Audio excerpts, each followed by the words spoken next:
Through the grind of an 82-game regular season and 4 rounds of playoff hockey, there can only be one champion. As the New York Islanders continue their drive for 5, we encourage you to listen in as we discuss everything going on with your favorite team. From allislanders.com, this is the All Islanders Podcast with Chris, David, Jared, and Scott.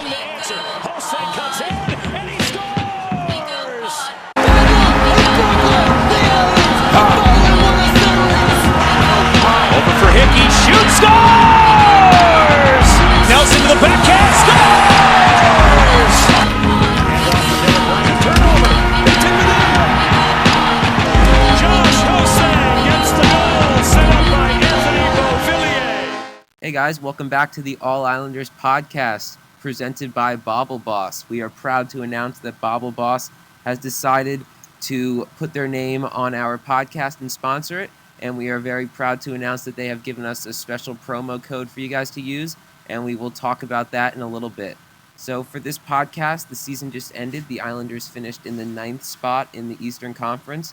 They were the best non-playoff team in the entire league, meaning they will have the worst lottery chances. So we're going to dive into that. We're going to talk about the offseason a bit, and we're going to talk about the whole season. Some of us are mad, some of us are happy. I'm personally happy, but I'm going to go to someone who is pretty angry right now about how the season ended. Jared, how do you feel about the Islanders' 6-game winning streak to end it? But also, how do you feel about those 3 big losses to Philly, Nashville, and Boston? I'm more mad at the fact that we blew, I think, I counted the number, I think it was somewhere close to 15 games. It was around there somewhere this season, and looking back on it, I mean, that one game that sticks in my mind is the game against San Jose. I mean, they don't let in that garbage goal at the end. There's your 1 point. You would have been in the playoffs. I mean, look, they did everything they needed to do at the end of the season. They won those 6 games, and that was probably the best thing they could have done, and it didn't go our way, and there are so many things that you could blame this on. And if you heard after the game Sunday, I held a live stream on All Islanders 2 on Instagram, and I was just on a massive rant about all the things that went wrong in losing Okposo and Nielsen and Martin. Garth Snow not offering Okposo a deal was just absolutely terrible. And Okposo could have been a big help this season. And then Franz Nielsen, you let him go. I mean, he went to another team, took less money. In the end, I can see why he left. And Matt Martin was a big blow, and I think it's one of the bigger blows. And then he signs Andrew Ladd, who in hindsight could have looked really good, and then ended up performing terribly in the first month of the season. Jason Chimera as well. And then you sign P.A. Parento, and you drop Parento, and doing that just made absolutely no sense. And it's those reasons like that that have just gotten me so mad and fed up with this team. And I think Garth Snow has just got to go, and it'll help us. Here's where I completely agree with you. You look at Garth Snow's job title. This is his Wikipedia article. Garth E. Snow is an American former professional ice hockey goaltender. And just listen to this. This is what astonishes me. Currently the general manager, president, and alternate governor of the New York Islanders. Now you think of that job title, and it just sounds like a lot. He's the president, which is like the most important. General manager makes all decisions, and alternate governor. And you just think about that and the mistakes he's made. I've learned to accept the mistakes. Jason Chimera played well. Andrew Ladd is going to be a bust. He's going to be the most hated man on the team when we're 6 years into his $40 million contract. But I've learned to accept these as reality, and I'm happy the Islanders played as well as they did. You look at the team the Islanders had, they were not a great hockey team. They had goaltending issues, they had defensive issues, they had offensive issues, they had injury issues, and the fact that they finished 9th in the Eastern Conference and won their last 6 games without John Tavares is just beautiful. They did so well, they made me proud, but the issue I have is that team did well, but when you look at the Islanders as a whole, it's Garth Snow's fault that the team was put in this situation. It's Garth Snow's fault that the Islanders don't have a second line center, that their power play is terrible, that their PK was hurting this year, that Steven Giunta and Connor Jones and all these players were up and needed to be up. You look at this team that 2 years ago and last year was an amazing playoff team, a cup contender, and now you look at them and if Tavares leaves, which I hope doesn't happen, but even if he doesn't, they still need a mini rebuild. They're not there right now, and it's a shame that even, you have the young guys there, but it's just Garth Snow is not the person that we need as general manager. I hope that they hire someone over him. I hope he's either fired or we have a new face of the Islanders who makes all the decisions, because Garth Snow has proved time and time again that he puts the Islanders in bad situations, and he's the reason why the Islanders were bad this year. Scott, how do you feel about Garth Snow? Okay, I'm going to bring something up that I think I previously brought up. This is basically what we need is what the Toronto Maple Leafs have right now. We need the president of hockey operations, where there have been a lot of rumors swirling around. Like, we've even heard stuff as interesting as Elliot Friedman being our president of hockey operations, like Brendan Shanahan is in Toronto.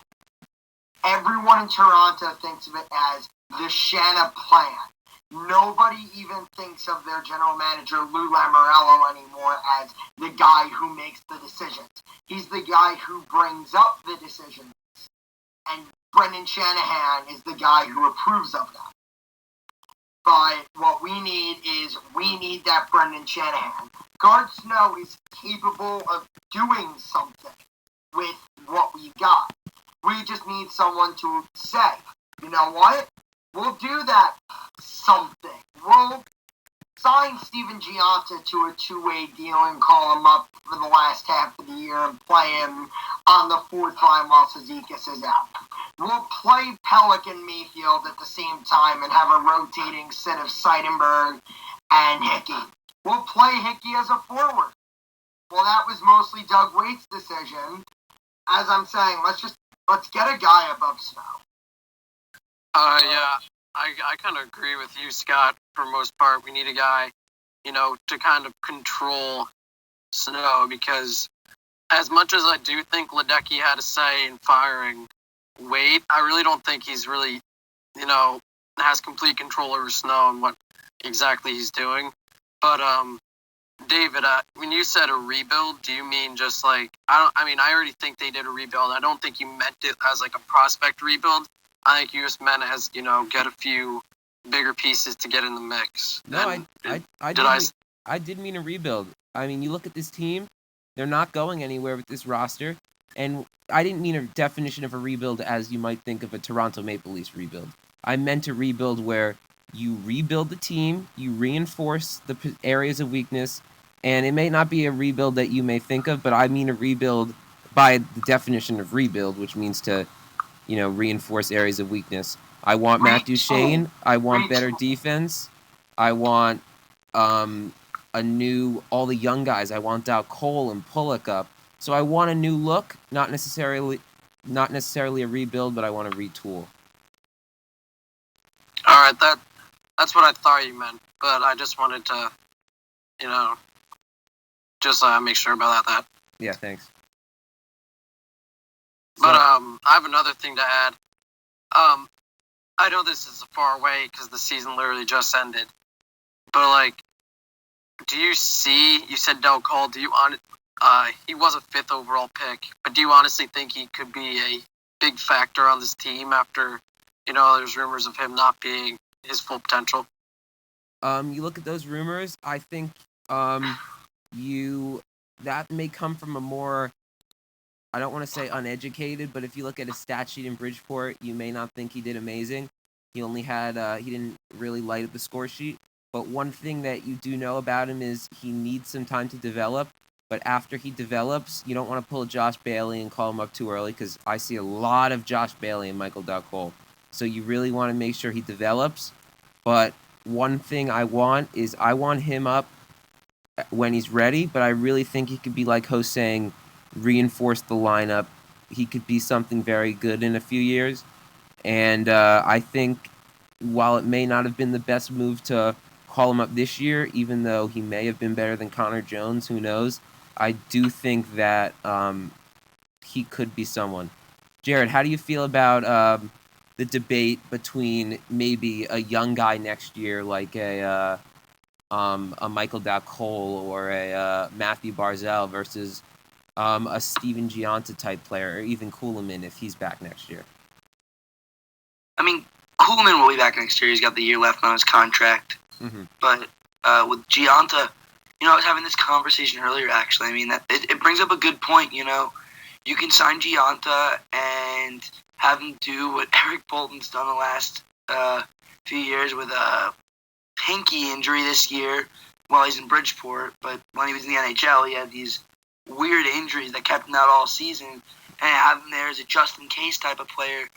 But like you said, you're going to want the development. So my gut says go with the Gianta type of guy and use that. But, I mean, on the other hand, these players might be ready and you got to give them a try. Anthony Beauvillier, I did not think he was ready, and he definitely proved me wrong. And, I mean, Barzal obviously wasn't ready. Maybe one more year helped him. But my gut says Gianta, and I'm going to have to go with that. Scott, I want to know what you think about that. I see Gianta coming back on a Bridgeport deal, maybe two-way. But there's a guy that's in the AHL this year. He was probably going to be the call-up where Connor Jones was this year.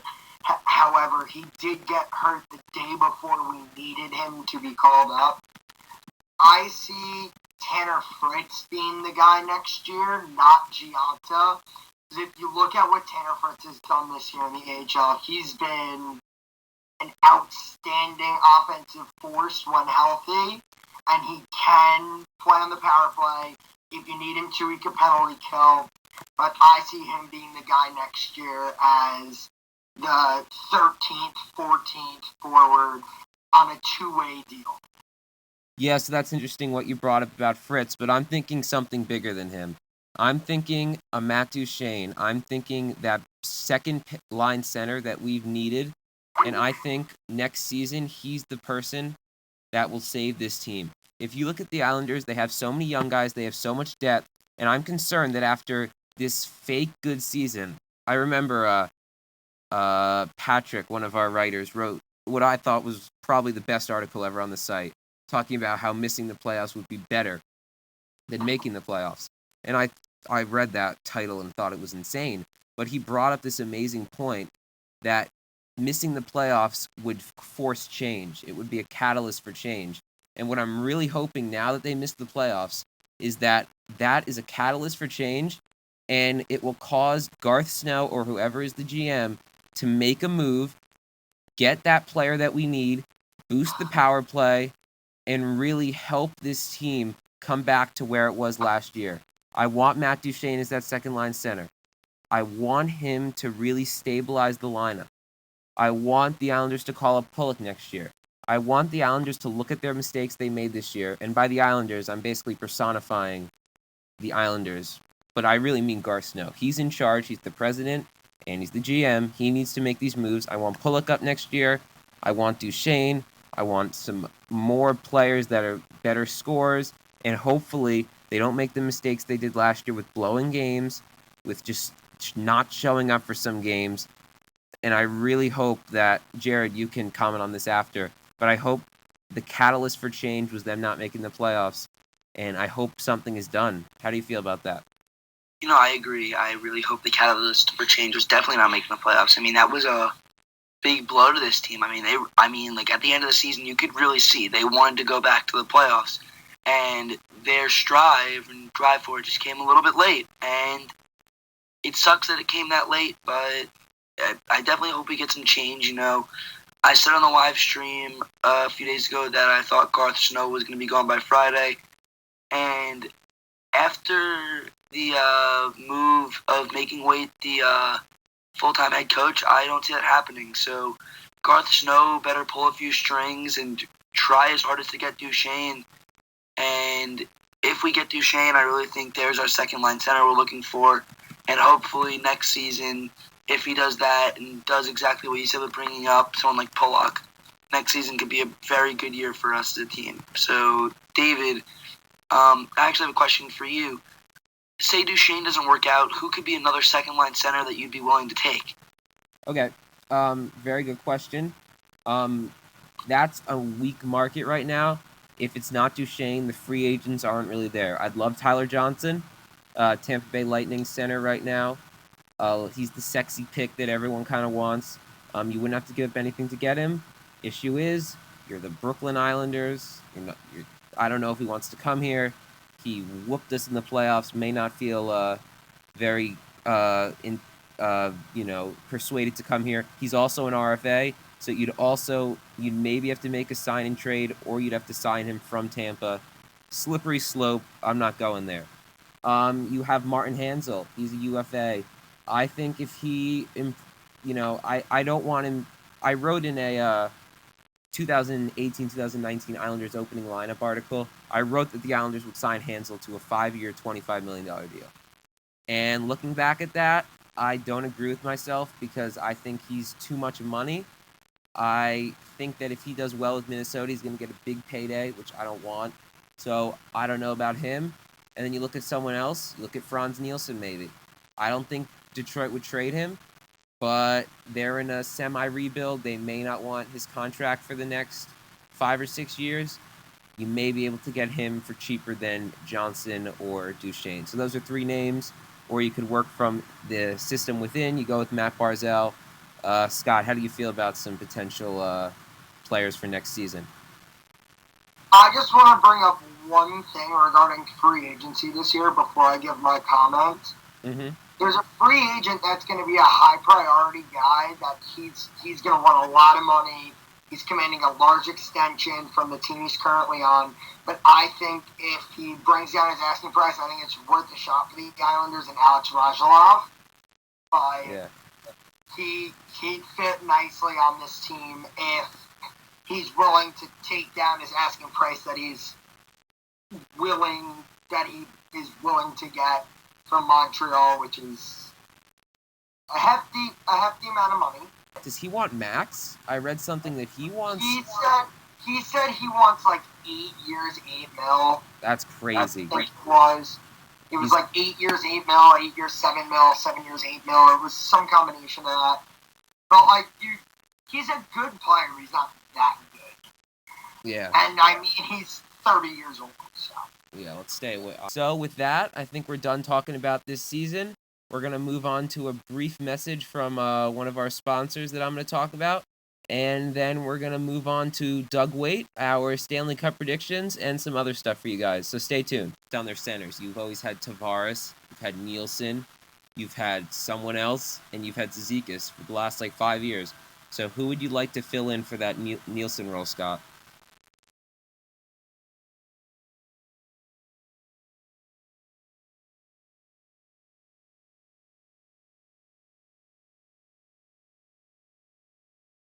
Now, you said guys like Matt Duchesne, Franz Nielsen, Martin Hanzal, Matt Barzal.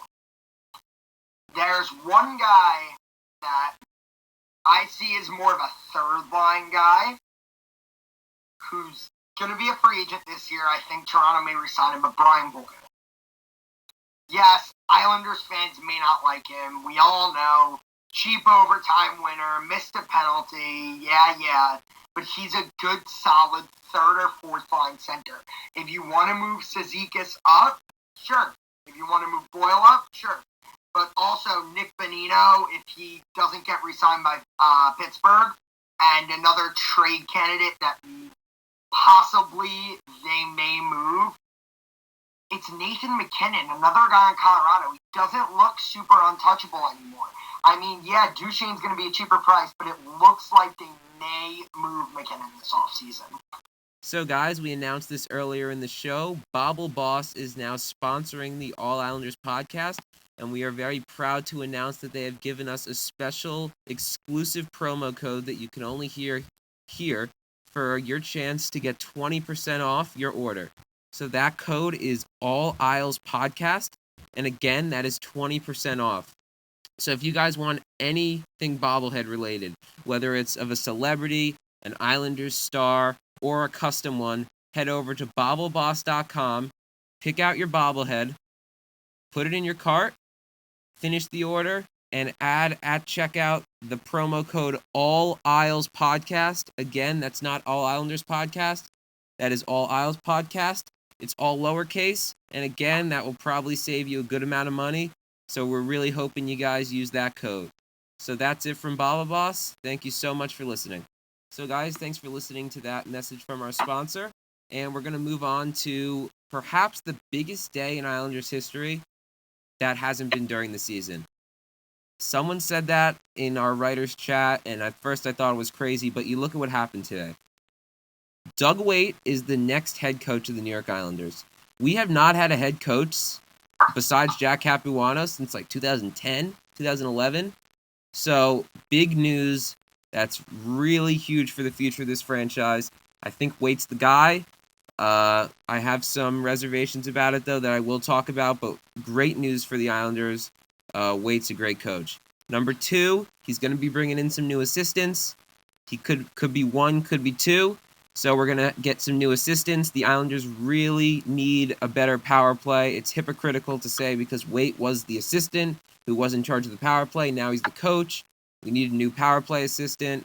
So that's pretty crazy. And number 3, perhaps the biggest of it all, the Islanders will most likely be playing in Belmont, New York, in a few seasons. That's going to be their next home. So, Jared, we're going to start talking about Doug Weight. How do you feel about the next head coach of the New York Islanders? I was just sitting in class today when I got the alert, and it brought a smile to my face, you know. When Doug Weight took over this year, I think he went 24, 12, and 4. Correct me if I'm wrong. I think it's 24, 12, and 5. I'm not sure. I'm pretty sure it's 4. But either way, when he took over, it really changed this team. And in a span of about like 2-ish months, they went from like I'm gonna use the term worst to first, even though we weren't first. But they went from worst to being in playoff contention. And in the span that they did it in, it is just incredible that they were able to do that. News came out today that John Tavares' number 1 choice head coach is actually Doug Weight, which happened to surprise me considering you have all these options out there like Hitchcock, who happens to be 1 game behind the late Al Arbor in wins. And Tavares wanted Doug Weight. And, you know, I think this was a step in the right direction for the team, and for signing of Tavares, definitely a step in the right direction. Yeah, I was 24, 12, and 4, you were right. Yes, Jared was right. I did look that up as well. So congrats to Jared for getting that stat right. I thought Scott had you there, but Tavares' preferred choice for a coach was Doug Weight, and I find this really interesting with all the other options out there. But one thing I find interesting with Doug Weight is he was the assistant GM. He played a hand in stealing, and I'm going to say stealing. He stole away Matt Molson, Kyle Oposo, Franz Nielsen, Matt Martin, all of his good friends, replaced them with new guys who weren't as good.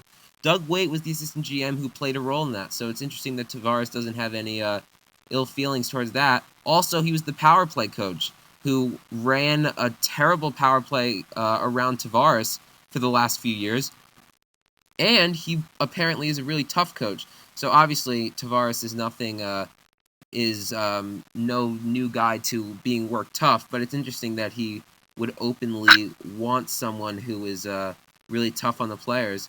And also, you look at Sutter from the LA Kings. I'm surprised Tavares didn't want him a little bit just because of his resume, but I do feel like Doug Weight was the right call. But just me personally, obviously, just because Tavares wanted Weight, I think that's the reason why you re-sign him. For this year, you're doing everything Tavares wants. But one thing that I really do find interesting is that you got Hitchcock, you've got Sutter, you've got Deschardins, you've got the Montreal coach. You've got so many of these great coaches out there. that Tavares didn't want to fall for them. He wanted what the Islanders have had going for years. That's a good sign. I'm really happy that Tavares, the Islanders recognized what Tavares wanted and gave it to him. So Scott, we covered the Islanders on this podcast, but I just want to look at the NHL right now. All the head coaching vacancies, especially regarding Hitchcock. How do you feel about the Waite signing and how that impacts the league? Black Monday was the other day. Black Monday is the day that is the term used around sports, no matter whatever day it is. Black Monday, Black Thursday, it's the day that you see the most coach firings in sports during that season. Now, you saw Daryl Sutter and Dean Lombardi get fired in LA. You saw Willie Desjardins and all of his assistant coaches getting fired in Vancouver. You saw Lindy Ruff getting fired by Dallas, and now you have Ken Hitchcock, who's being announced as the head coach in Dallas tomorrow, and he has the perfect opportunity to swipe in and steal number 3 on the all-time list. Now, funny thing with Hitchcock, remember, he said he wasn't going to coach again after he got fired by St. Louis this season. So, I don't know. They're in the same division. Let's see how that plays out. But remember, Capuano's available. Gallant, Sutter, Desjardins. There's Michel Therrien. There's the head coach at the University of Denver, who's been rumored to be the future head coach in Florida. And there's Vegas, Vancouver, Florida, and LA, who need head coaches. You look at Belmont in 2 years, 3 years, hopefully. It's going to take them a while to get the shovel down and build a brand new arena for the Islanders, which is an amazing thought to think of. Going to a brand new blue and orange arena just for the Islanders. I'm so happy for that. We're going to talk about that in a second. But I would have loved to see Tavares, Duchesne, Gerald Gallant as the coach. I've had these feelings for Gallant just because I love his physical play. It's not a dump and chase game like Waite, but I would have maybe liked to see Gallant. I feel like he would have been a great coach, but Waite's a great second choice. Tavares wants Waite, so that's great. I'm happy. And we're going to talk about Belmont now. I just mentioned it. That's the Islanders' new home. Arthur Staple hinted at it. Compton hinted at it. Ron Graziano hinted at it. They all said Belmont was the desired place, and that's where they're going. So, Scott, how do you feel about our new home, hopefully? Before I get to that, there was just a report put out by The Score that the Canucks' most likely candidate for their new head coach is Mark Messier. So, that's weird. That'd be interesting. So, back to Belmont, obviously. Elmont County is right next to the border of Queens, obviously better than Brooklyn. You see that it's a better drive for Long Islanders. It's better. It's not better for guys in Brooklyn, obviously, and guys in the city, because it's a longer thing for them to, a further away arena for them to get to. But I think it's finally the opportunity for them to have their home. Like, when we were in the barn, the old barn, it was our home, and there was stuff going on in it also. And it was owned by the same guys who owned Barclays Center at the time. And now, if we break away regarding the new deal that is being proposed by the Islanders, most likely with a opt-out clause in Barclays Center, I think it's like every 2 years or something. I'm not sure. That's what I heard. But that could lead, obviously, to the shovels being struck in Elmont, right across from Belmont Racetrack, and I'm absolutely ecstatic for the thought of having our own arena. Yeah, you look at that situation, and I'm really, really happy for the Islanders. But one thing that I find really interesting is something Arthur Staple said on our podcast. When he said this, I was flabbergasted. I didn't believe it. But one thing that he said is the Islanders will not be moving to Belmont as soon as we think. It's not going to be next year, as some fans think who haven't read the contract or haven't seen the headlines. but it may not be the 2018-2019 season either. I think it's going to take a long time for them to get that shovel down and start building, so they may rework the contract to get that opt-out a little later. So that's something to keep an eye on. Brooklyn may be the Islanders' home longer than we think. Staple has said that, and I think that's very possible.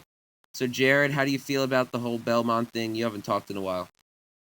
I mean, you guys have been saying it's our new home, but it's not official yet. And most likely it will be. But there's one thing I keep going back to, and I know it's never going to happen, but I just can't get over the fact that the boards are still up at the Nassau Coliseum. And I know we're not going back there, but it's just weird. Maybe it's to see if it'll fit for a preseason game, but I just find it weird that they're still up after like 3.5 weeks. But with Belmont, I'm very happy for this team. They've been waiting to get out of Brooklyn, and hopefully we can. Belmont's going to be a great, probably new state-of-the-art arena meant just for the Islanders, which is what I would love to see, and I'm very excited for that to happen. I just want to throw something out there. I don't want to sound stubborn, but when you're building an arena, it takes a lot of preparation. That's why, again, it's going to take longer than a year to build. But the Islanders better be hiring the best interior designers, the best architects they can, because I want this to be the best stadium money can buy.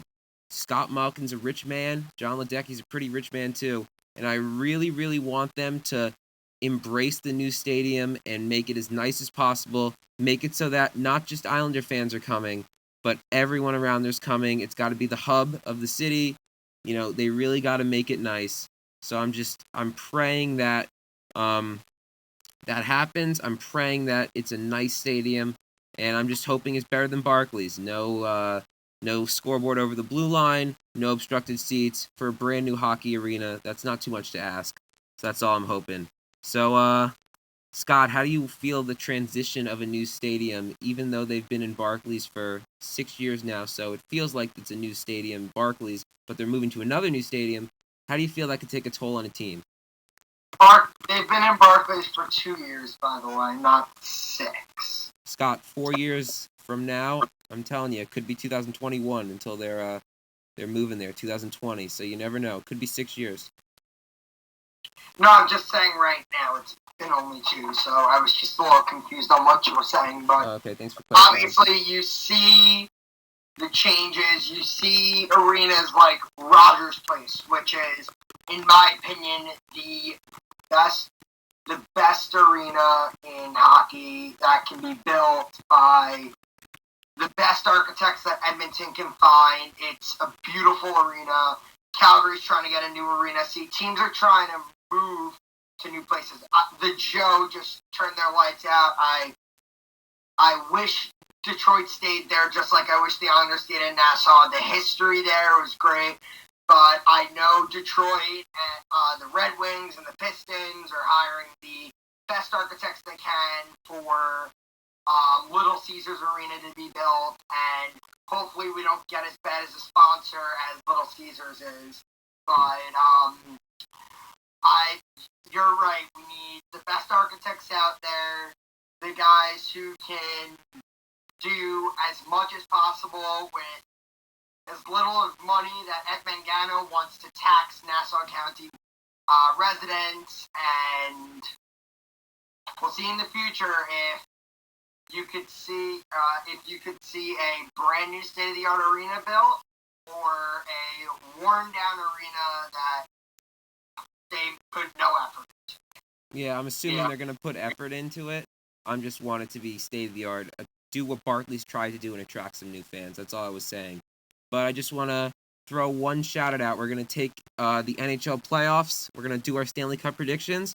And who thought we'd be talking about Brendan Burke announcing the most interesting series, in my opinion. I think Edmonton San Jose is the best series. It's the one I want to watch most, and I'm so proud of Brendan Burke for getting the job to announce that. He was just in the AHL for the Utica Comets, I believe it is, announcing them, and I feel like now that he's the Islanders announcer, he's going to be one of those guys. He's not going to be a Vince Scully, but he's going to be one of those guys who, if everything goes well, he'll be our announcer for 40 years. He's young.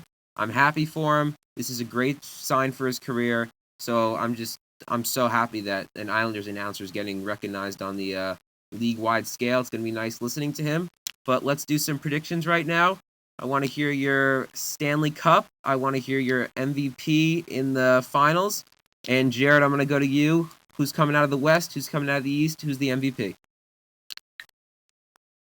I'm going to go round by round, actually. I'm going to start off with the West and go to the East. I'm going to make it quick. I got Chicago over Nashville. I have Anaheim. I have St. Louis. And I have Edmonton. Then I have Edmonton, Chicago. And then I have Edmonton going to the finals. From the West, it's pretty easy. I'll take the Capitals coming over. And I think the finals will be a 7-game series with Connor McDavid coming out on top. And I know it's risky, but the Oilers are just that team that could spoil you. And with Connor McDavid, who had a 100-point year in his first full season, I think they have the talent to go all the way. Yeah, I'm going to take a similar way. I'm going to go round by round. You changed my mind. That sounds interesting. I'm going Blackhawks over Nashville. I'm going St. Louis over Minnesota, even though I'm not too confident about that one. I'm going Anaheim over Calgary. I'm going Edmonton over San Jose. I'm going Edmonton, Chicago. Chicago over Edmonton. And Chicago's going to represent the West in the finals. Then in the East, I'm going to go the full 1-2. I've got the Rangers over the Canadiens. Just kidding. That was a joke. It was a joke. I've got the Canadiens over the Rangers. I've got the Senators over the Bruins. Craig Anderson's going to light it up this playoffs, I'm telling you. You got Toronto over the Capitals. And I'm going to go with Pittsburgh over Toronto. Then I'm going to go Pittsburgh in the Eastern Conference Finals against Ottawa. I'm telling you, Craig Anderson. And then I'm going Ottawa in the finals.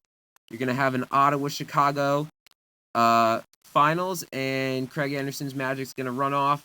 Ottawa's going to get swept. That's my finals prediction. It's bold, but you look at San Jose last year. Who the heck thought San Jose was going to make it? Who the heck thought Pittsburgh? When was the last time you've had a 1-1 in the finals? The NHL playoffs are crazier than the NCAA tournament. They're crazier than any league out there. You always have a team that no one thought. It could be Minnesota, could be Calgary, who knows? You're going to have a team in there that you have no idea. So, Scott, what's your NHL predictions? So, I'm going a completely different route as you guys. I'm going to go as quick as possible. I'm going to skip right to the conference finals. And in the West, I have Chicago and Edmonton. Even though my Western Conference team is San Jose, I agree that Edmonton is a fast-paced team. You cannot beat Connor McDavid and Leon Draisaitl. You cannot. They are easily the best 1-2 center combination in the league. Nuge may be playing center on that line with Draisaitl. I don't know. But I know they're not on the same line. And the fact that they can start fooling with people, like they mess with the McDavid line, now they have to deal with the Draisaitl line, then they deal with the Draisaitl line, now they have to go mess with the McDavid line again. It's hard to deal with both lines at one time. So I have Chicago beating Edmonton. But in the East, I have the Habs over the Caps in the Eastern Conference Finals. Interesting. And you know why I'm saying this. They're the Caps. Kevin Shattenkirk's Magic playoff experience is going to run off somewhere. Alex Ovechkin's going to run off somewhere. And then my Stanley Cup champions, and I'm not the only one that says this. I discuss it with my friends all the time in school. This is the year of the Montreal Canadiens. This is the year that the Montreal Canadiens will take the Stanley Cup. And I think the Conn Smythe winner will be Shea Weber. Interesting. Forgot about Conn Smythe. Want to bring that up. My Conn Smythe will be Artemi Panarin. I was so mad the Islanders didn't get him. It's just like he's one of those players that would have been so nice for us. Maybe means that Lee wouldn't have had his emergence, but Artemi Panarin would have been nice. Jared, who do you have on the Oilers winning the Conn Smythe? Is it Patrick Maroon by any chance, or does it happen to be Connor McDavid? I actually have McDavid as my MVP. You know, it's cliche, McDavid, 100 points, yada, yada, yada. But it's his first full year in the league. I think the youngest captain in history is going to win a Stanley Cup.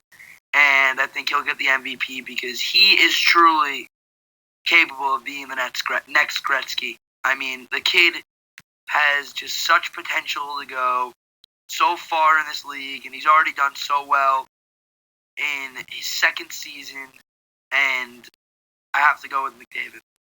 So, David, back to you. Final topic, then we're going to talk about the site.